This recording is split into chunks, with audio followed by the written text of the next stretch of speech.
유대주의, 특히 후기 유대주의자들은 성경이 메시아에 대해서 말하는 것과 다르게 다른 메시아 사상을 가지고 있었습니다.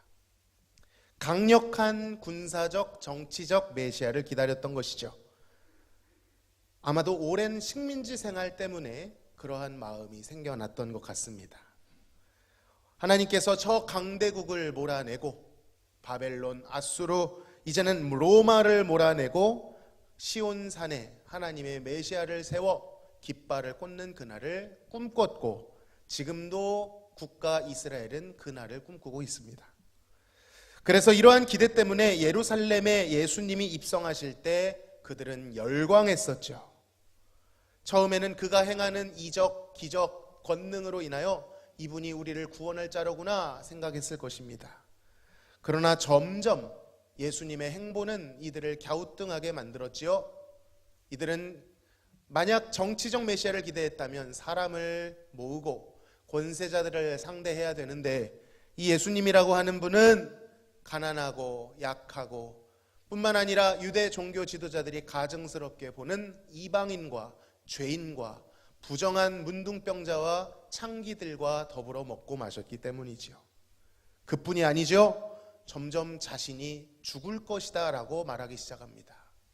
아니, 당장 저 로마의 황제를 꺾어버려도 모자랄 판에 죽는다니 그들의 기대가 점점 어긋나는 것을 알게 됩니다. 그러나 사실 예수님이 이상한 것이 아니라 성경 수천 년 전의 성경 이사야서는 하나님이 보내실 메시아가 어떤 모습일지를 이미 예언했지요. 그들이 꿈꾸는 정치적 강력한 철권 통치자가 아닌 낮은 모습으로 종의 형상을 가지고 오는 그러한 메시아다라고 계시하고 있다라는 것입니다. 그들은 왜 메시아가 죽어야 했는지 도무지 이해하지 못했습니다. 성경을 가졌지만 그것을 해석할 능력이 없었던 것이죠. 그래서 예수님의 행보를 실패라고 조롱하고 그를 몰아세워 십자가에 죽게 만들었던 것이죠. 그러나 성경은, 그리고 오늘 우리가 다루는 하이델베르크 사신문은 오직 그 예수님의 낮아지심이, 그 고난과 죽음이 하나님의 의와 진리를 이루는 일이다라고 말하고 있습니다. 아들의 죽음 외에는 극심한 그 인간의 죄값을 치룰 방법이 없었다, 지불할 길이 없었다라고 말하는 거예요. 그만큼 하나님께는 이 죄의 문제는 무거운 것이었습니다. 아들이 죽어야 했던 것이죠. 누구의 아들이요? 하나님이시자 하나님의 아들, 그 눈부시고 고결하고 순결한 그가 죽으셔야 할 만큼, 죽기까지 우리를 사랑하셨다는 말은 고스란히 뒤집어 보면 그가 아들을 잡으셔야 할 정도로 죄를 미워하셨다, 무겁게 대하셨다라는 뜻도 됩니다. 인류의 죄는 단순한 실수가 아니라 하나님의 공의를 거스른 반역이었기 때문이죠. 절대로 하나님의 공의는 그 죄를 넘어가실 수 없었습니다. 이사야는 메시아의 모습을 미리 보며 이렇게 묘사하죠. 마치 도수장으로 끌려가는 어린 양같이 그의 입을 열지 아니하였다. 양을 보신 적 있는지 모르겠지만 양은 마치 죽기 위해 태어난 존재처럼 그 털을 깎거나 그를 도살하려고 할 때 온몸의 힘을 싹 뺀다라고 합니다. 예수님의 침묵은, 그의 순종은 사람들 눈에는 무기력함으로 보였겠지만 오히려 이것은 양과 같이 하나님께 온전히 순종하려는 자발적인 헌신이었습니다. 예수님은 자신이 왜 이 길을 가야 하는지, 왜 죽임을 당하셔야 하는지 명확히 알고 계셨습니다. 그것만이 죄인들을 살릴 수 있는 길이라고 알고 계셨기 때문이죠. 그래서 묵묵히 걸어가셨습니다. 그의 침묵은 흔들리지 않았고 그 길을 묵직히 수행하는 순종으로 나타났던 것이죠. 그리고 우리는 신앙 고백을 통해 고백합니다. 장사 되셨다. 주님이 장사 되셨다라고 강조하는 거예요. 장사한 지 며칠 만에? 사흘 만에. 여러분, 장사가 뭡니까? 장례식을 했다는 겁니다. 장례를 지냈다는 거예요. 장례를 지냈다는 것은 어떤 의미죠? 완전히 죽었다는 것을 의미합니다.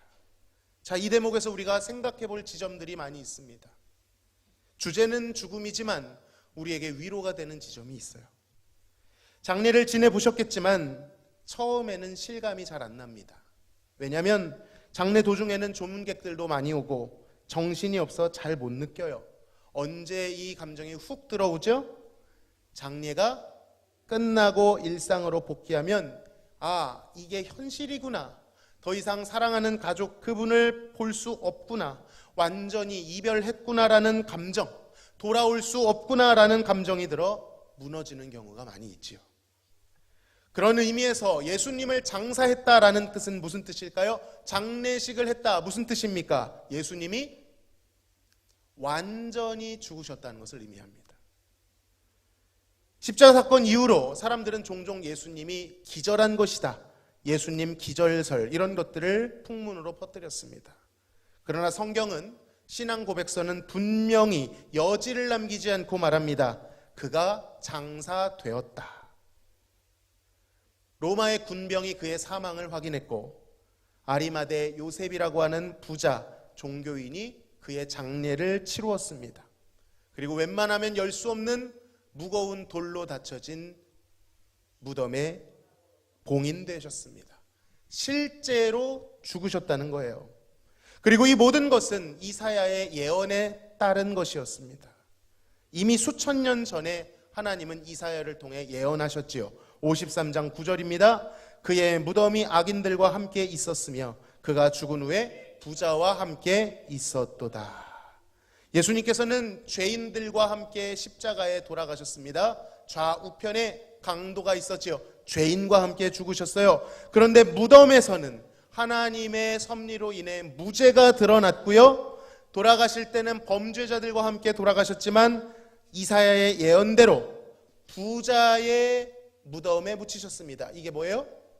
아리마대 요셉이라고 하는 부자, 존귀한 자라 일컬음을 받는 유대 종교 지도자 중 하나님을 경외하는 아리마대 요셉을 통하여 그가 마련한 새 무덤에 매장되셨다는 거예요. 이사야서의 예언이 정확히 응하게 된 것입니다. 그리고 다음번에 알아보겠지만 사흘 만에 그 뒤에 나오는 말에 대해서 우리는 알고 있죠? 죽은 자들 가운데서 살아나셨습니다. 여러분, 그리스도의 장례는 패배했다라는 표시가 아닙니다. 그가 우리 죄를 속하기 위한 구원과 구속을 마침표 찍으셨다라는 아주 확실한 도장입니다. 진짜로 하신 거예요. 진짜로 죽으신 겁니다. 어려워 보였지만 진짜로 그가 죽으셨어요. 말뿐이 아니고 거반 죽는 것이 아니라 진짜로 죽으셨습니다. 여러분, 이 감정을 잘 이해해 보십시오. 참으로 안타까운 우리 인생의 지점, 죽음이라는 것을 우리 모두가 나중에는 맞이해야 되죠. 사랑하는 사람들이 임종을 맞이할 때 한번 생각해 보세요. 그 돌아가시기 전의 감정, 슬프고 아프고 두렵죠. 그러나 그 임종을 기점으로 분위기가 바뀝니다. 여전히 슬프고 아프지만 예를 들어 이런 것입니다. 극심한 질병에 시달리는 분, 피골이 상접하게 고통받는 분이 절규합니다. 너무나도 아프죠. 그것을 지켜보는 것이 힘듭니다.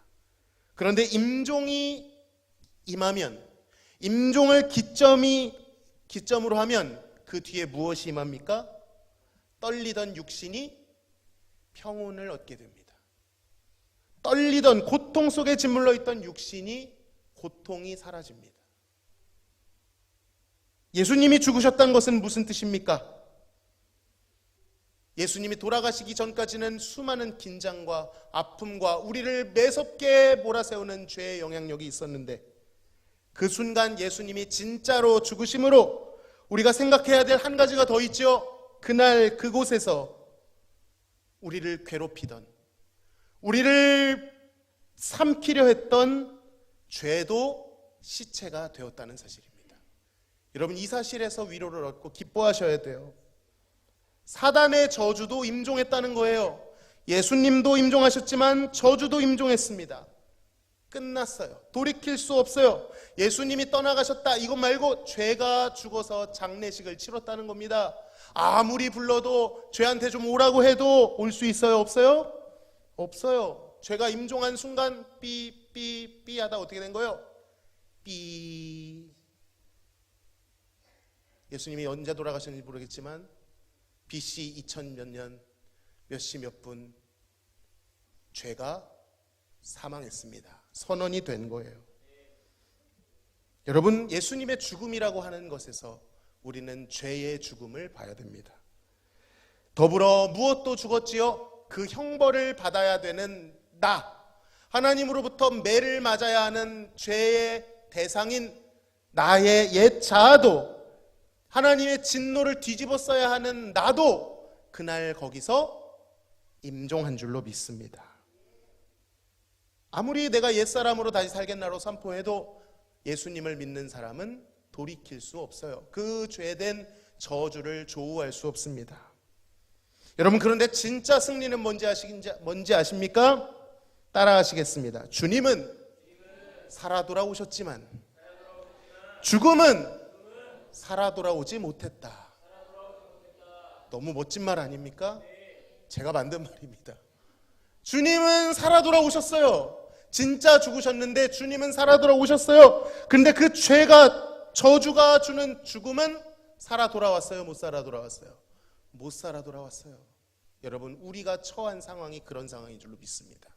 부활하신 예수님은 여러분을 다시 찾아왔습니다. 여러분이 지금 무엇을 느끼고 무엇 가운데 있다 해도 그것은 실체가 아닙니다. 왜냐하면 진짜 죄의 저주는 어떻게 됐다고요? 살아 돌아오지 못했어요. 죽었어요. 여러분을 저주하는 사단의 참소와 거짓말과 그렇게 느껴지게 만드는 죄의 몸이 있다 해도 실체는 죽었다는 거예요. 여러분, 이게 얼마나 안심되는 이야기인지 모릅니다. 우리는 이 예수님이 죽으셨다라는 이 고요하고 정숙한 지점에서 속으로는 엄청난 기쁨을 느껴야 됩니다. 예수님이 죽으신 이후에 주어질 엄청난 반전, 그 승리의 소식을 맞이할 준비를 해야 됩니다. 평안할 준비를 해야 돼요. 정말 오랫동안 나를 괴롭힌 그 존재가 없어졌습니다. 아무리 되뇌어도 그 평안을 뭐라고 해야 됩니까? 음미해야 돼요. 가만히 있어봐. 내가 이렇게 놀랄 게 아니지? 가만히 있어봐. 저 가끔 군대 꿈 꾸거든요. 벌떡 일어납니다. 어떻게 합니까? 나 전역했지. 매일 우리에게 일어나야 될 일인 것입니다. 죄에 넘어지는 것 같은 사단의 거짓말이 우리 죄의 몸을 통해서 나타나요. 그게 우리의 운명이고 우리의 실체 같아요. 그 순간 악몽을 꾸는 것 같은 신기루가 우리를 현혹하지만 그 순간 어떻게 해야 된다는 거예요? 뭘 떠올려야 된다는 거예요?